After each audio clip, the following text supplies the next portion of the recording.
आज जी, देखिए आपके द्वारा किस तेज बाधा को क्यों बुलाया गया, क्या जरूरी कभी आपने फैसला किया? जैसा कि आप लोग जानते हैं कि विगत दिनों में कांग्रेस की प्रत्याशियों की 2023 चुनाव के लिए एक सूची आई है।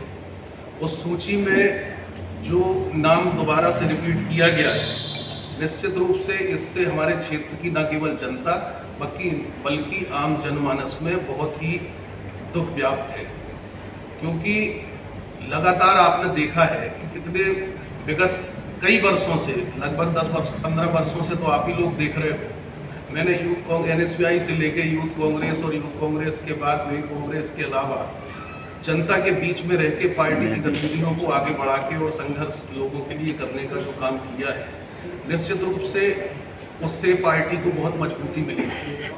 और पिछले बार जब मानवेंद्र सिंह जी चुनाव कांग्रेस छोड़ के चले गए थे अन्य दल में, तब यहाँ कोई कांग्रेस का नाम लेने वाला नहीं था। इन 15 सालों में कड़ी मेहनत करके खून पसीने से जैसा भी बना, कांग्रेस को जिंदा करके और लोगों को जोड़ने का काम पार्टी की विचारधारा के साथ किया। पिछले बार भी आप लोगों ने हमारा संघर्ष देखा है और उस संघर्ष के बावजूद भी टिकट नहीं मिला था, तब भी हमने पार्टी की गतिविधि में शामिल रहे और पार्टी के साथ रहे।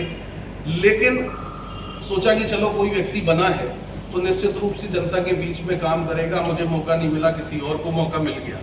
लेकिन जो कांग्रेस की सरकार बनते ही 1.5 साल के कार्यकाल में जिस तरीके से लूट खसोट और भ्रष्टाचार में हमारे विधायक लिप्त हो गए, तो निश्चित रूप से कार्यकर्ताओं में बहुत दुख था। और जो आम कांग्रेस का कार्यकर्ता था, उसकी 5 सालों में जो दुर्दशा हुई है, निश्चित रूप से उसके मन में बहुत पीड़ा है इनका टिकट रिपीट होने से। तो पार्टी ने जो टिकट दिया है, निश्चित रूप से मेरे मन में भी बहुत वेदना है। लगातार जिस तरीके से हमारा संघर्ष रहा है, तो हमने पिछले नगर पालिका चुनाव में भी इस बात पे कंसीडर किया था कि चलो ठीक है, हमारा 1 लाख की आबादी का शहर नौगांव है, हमें उसके लिए भी काम करने का मौका मिलेगा।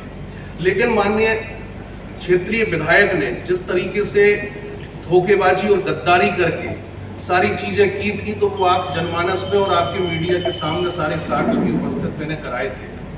अब उसके बावजूद भी जब मैं कमलनाथ जी से मिलने गया था, तो स्पष्ट रूप से उन्होंने मुझसे कहा था कि मुझे नीरज दीक्षित को रिप्लेस करना है और मुझे इनका विकल्प चाहिए। तो उस समय के जो तत्कालीन प्रभारी थे, जिलाध्यक्ष वगैरह से, उनने हमारे बारे में एक रिपोर्ट भी मंगवाई थी। फिर उनने हमसे कई बार हमारे बारे में सर्वे भी कराए। तो आम जनमानस के मन में जो पीड़ा थी कि नगर पालिका चुनाव में जो गद्दारी की गई, उसकी वेदना लोगों के मन में थी। तो निश्चित रूप से बहुत अच्छे सर्वे की रिपोर्टें आई।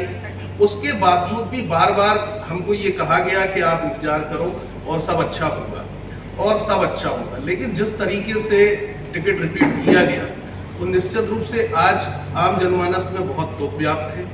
और ऐसी पार्टी, जिस पार्टी के बड़े नेता अगर ऐसे पार्टी के विरोधी काम करने वाले ऐसे गद्दारों को, पार्टी को जिनने 4 निकाय हरवाए हो, और उसके बावजूद भी अगर उनको टिकट देती है, तो हमारे जैसे निष्ठावान कार्यकर्ताओं की फिर पार्टी में रहने की कोई स्थिति नहीं बनती।